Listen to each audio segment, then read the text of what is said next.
চলচ্চিত্রের মতো মাধ্যমই কেবলমাত্র খুব দ্রুত একটা মানুষকে তার মনোজগৎকে খুব পরিষ্কারভাবে একটা সিদ্ধান্তের দিকে নিয়ে যেতে পারে।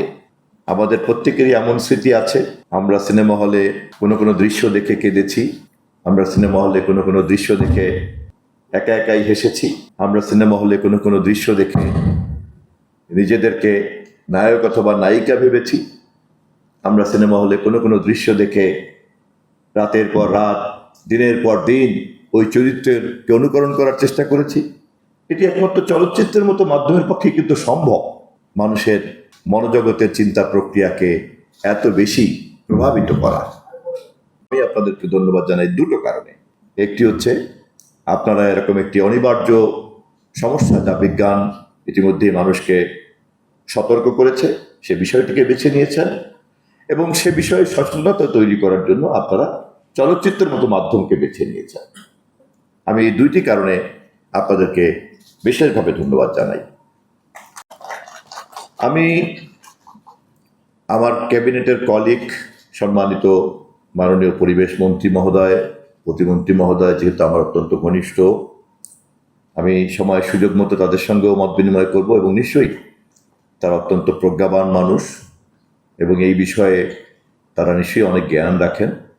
আমি আমার সাধারণ অনুভূতি তাদেরকে প্রকাশ করব এবং আপনাদেরকে যাতে তারা উৎসাহ এবং অনুপ্রেরণা দান করেন আমি সে বিষয়ে তাদের সঙ্গে কথা বলবো। আমি বিনীতভাবে আপনাদেরকে উৎসাহ দিতে চাই, আপনাদের এই প্রথম আয়োজনকে কেবলমাত্র প্রথম না রেখে প্রতি বছর পরিবেশ দিবসে এটাকে আরো পরিকল্পিতভাবে আপনাদের করা উচিত।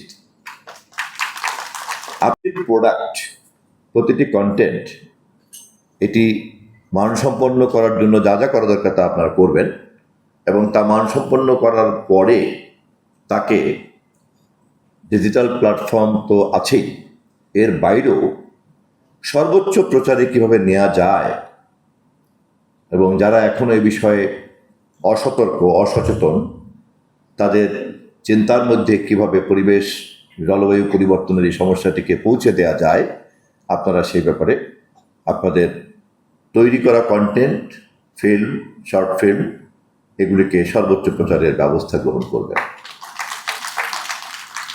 এবং আপনাদের এই প্রচারের ক্ষেত্রে তথ্য মন্ত্রণালয়ের পক্ষ থেকে যদি কোনো সহযোগিতা লাগে আমি আপনাদেরকে বিনীতভাবে ঘোষণা করছি আমরা আপনাদেরকে সহযোগিতা দেওয়ার জন্য প্রস্তুত।